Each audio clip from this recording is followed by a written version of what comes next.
Hello camera, welcome to Belgium. I have been working for the Flemish-speaking IFIS movement in Belgium called Echtus. Hi, I'm Ken. I'm also part of the IFIS movement. We're a very student-focused movement. We like to give the students freedom to decide what dating they should focus on. We give them the tools they need to get their year sorted, and we're there on the ground to support them in all their endeavors. We really want to show them that they are the leaders. Small groups are the heart of Echtus because we think a small group Bible study is very important. We develop Bible study material to help the students lead the Bible studies themselves, and some training for the small group.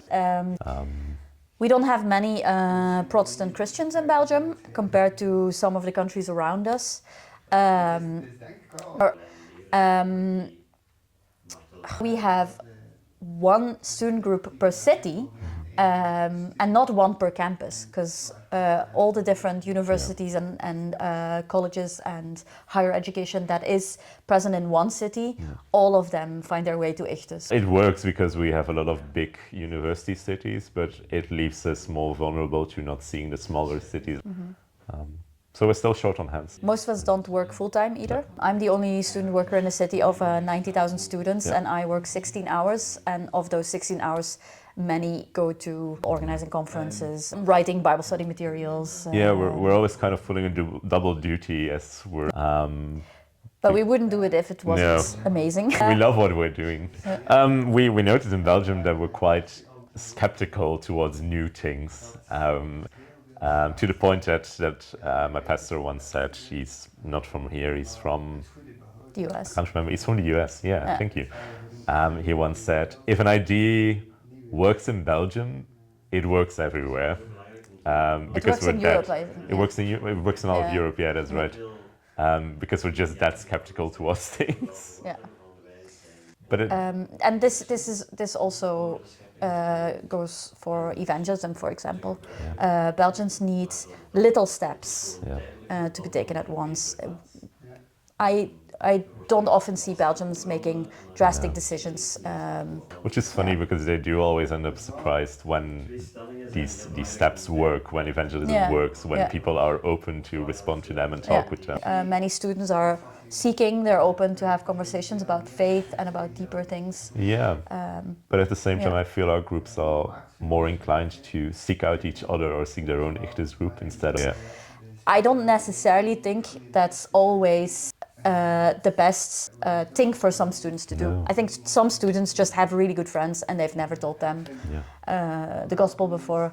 I was talking to some students about this recently, actually, at small group. They were going to go evangelize outside, and I said, have you actually told your friends the gospel? And they said no, because that's way scarier.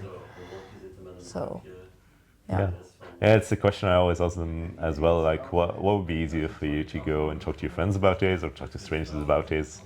The answers are 50-50 quite often. Like some would be like, no, I know my friends and I know they would accept me for this. And others would be like, no, they would judge me way harder and I don't want to lose those people and all that stuff. Yeah. So I think that's a challenge for us as student workers, to ask the questions and broaden things up a bit. If a student comes in with a certain worldview in general that predates their student life, then this is the period where it expands a little bit and gets prodded and shaken up and becomes... We are able to create a space where students are allowed to ask their questions and learn from one another and from people who might believe or think a little differently than they do themselves or than their church does. To be able to ask the questions that maybe their church doesn't give them answers to or doesn't really want them to ask. Or gives them answers to and they don't think that's enough for them. We have often, I think, a role that Ichthus has played in the past, but it's changing a little bit now, is keeping the back door closed. People ask, how many people have become Christians through Ichthus? It depends how you count. I think we have many students from a church background that tell us afterwards, if Ichthus had not been there, I would have left the church. But you can't put numbers on that because they didn't spectacularly converts. We want to speak positively about Belgium because we really like We our have a country lovely and country. Yeah. we have great students. And sometimes when we're at international conferences, we hear all these stories from other countries and we're like, it's not exactly like that in Belgium. Yeah. But we also don't want to, it's... Yeah, we don't want to give ourselves a bad rep. We really love what Yeah. we are doing and how Yeah. we are doing things. Yeah. We just do things a bit differently. And that's Yeah. all right. We're trying Yeah. something new. We're trying to be early Yeah. adopters to this idea. Yeah. For example, there's a student and she participated in a Mark drama directed by my colleague when she was 15. And several years later, she became a director. So now she can direct. She's a student still. Yeah. She can direct the Mark drama. Yeah. Yeah. Yeah, I think if I think of stories of students that have stuck with me, there was one student a couple of years ago who came to me and she was like, I'm not sure if I can keep on believing this. I'm not sure if I still know that God is God, and I don't know what to do with all these questions, and there's no answers, and I don't know what to do anymore. And we talked it through, and she went to a couple of evenings, and it's not like done in like one conversation. But after a while, we had to talk about it again, and she came to me and she was like, I think I'm okay with having all these questions. It's not a burden anymore. I don't need these clear answers. I just hope, I asked her the question, like, if you came to God and God had to say something about you, you came to heaven and he was like, well done, my good and faithful servant. What do you want him to say? And she went like, I want him to remember me for having very faithfully doubted everything. Am I? Yeah, it's a good story. So yeah, that really stuck with me. Yeah. That reminds me of a student, pretty similar actually. She was, I think expectations can change of what faith looks like. And there's a lot of pressure to live out or experience your faith in a certain way. And many people around her were having all these amazing Holy Spirit stories and God spoke to me and I felt all these things during worship. And then you start doubting, if that's what a relationship with Jesus looks like and mine doesn't look like that, then is he real? And then sharing a bit of my story of how I also don't have that relationship with Jesus. I just more like Thomas. What's his name? Doubting Thomas. Huh? Doubting Thomas. Yeah. More like doubting Thomas. Like blessed are those who have not seen and still believe, and that really helped her change expectations. Yeah. Another story. Let's just share. You can pick the best one. We haven't even gotten to the conversion story. There was a student, and she became a Christian on her own. And she thought she was the only person in Belgium who believed in God for years until she found Ichthus. And then she suddenly realized there's more people. Yeah. I've had a couple of students like that as well who came up to Ichthus and went like, yeah, I just randomly started reading the Bible and apparently there's Christians in Belgium, so can I join you guys? Now. Yeah, I thought I was all alone. And Yeah, we have a student like that in Hasselt as well, who just started reading the Bible. Yeah, which is really cool to see that even if there is nobody around or no Christians around, God is still working through people. For me, these are stories that I've heard about people 60 years ago or from other countries. Never in Belgium. No. These things didn't really...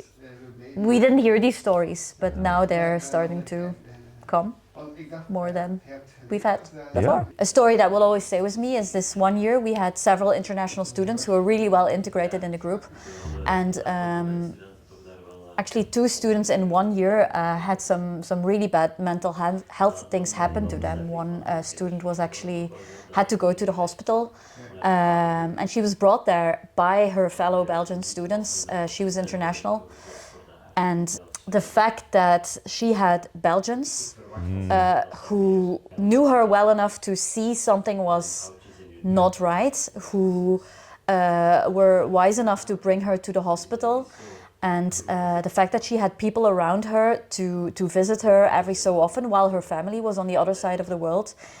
This it's not a happy story necessarily, but I have been thinking about this so often, like what would have happened if she had not had the group. I was one of the only non-students that she knew in Belgium, so we could really be present for her. I think one of my students went almost every day to visit her,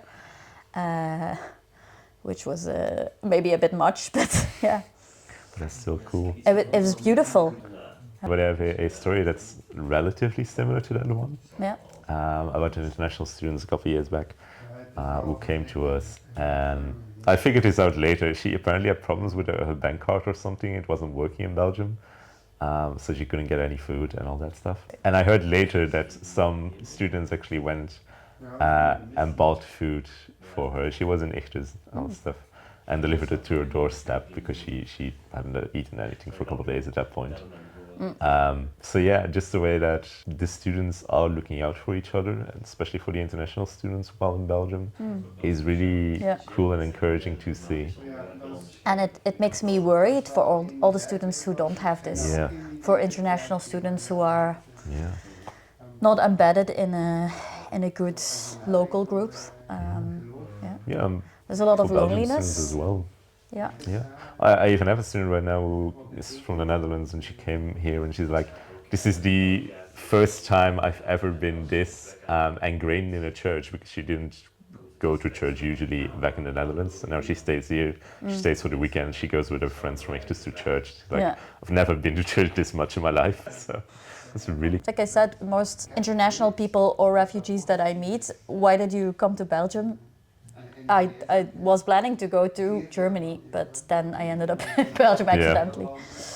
In 2017, we set out strategic goals. There will be 2 locations where the vision of Ichthus will be lived out.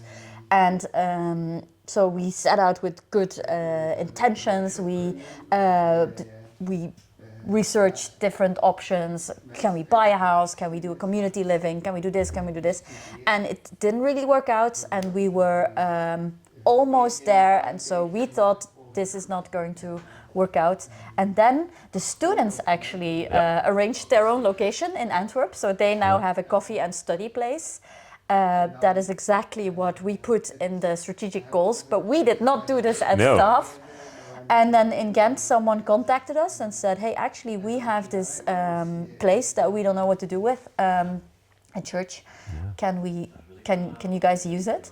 And so that was really good. People can support us in praying for boldness and courage for both our staff and our students to take risks, to step out, to engage with the things happening around them. Yeah. I think it's something that we notice is that students feel very overwhelmed. I think this is happening all over the world. And we notice this as well in terms of what they have energy for. So it's harder to find student leaders to commit to something formally for a year. I think there's a lot of energy for organic things, but to actually step up and say, I'll be a student leader for the whole year, or a small group leader.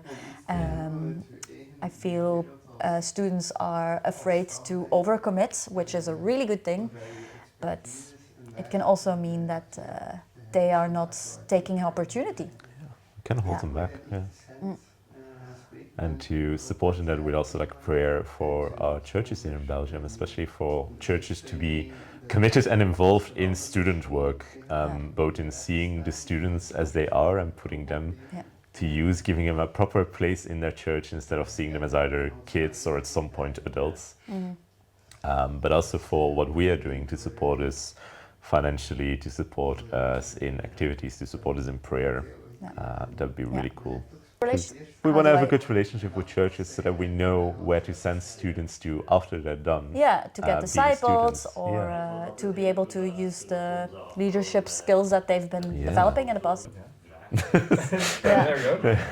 And then you can wave goodbye to the camera. Yeah. Actually, waving goodbye. Goodbye! Bye! Thank you, Ireland!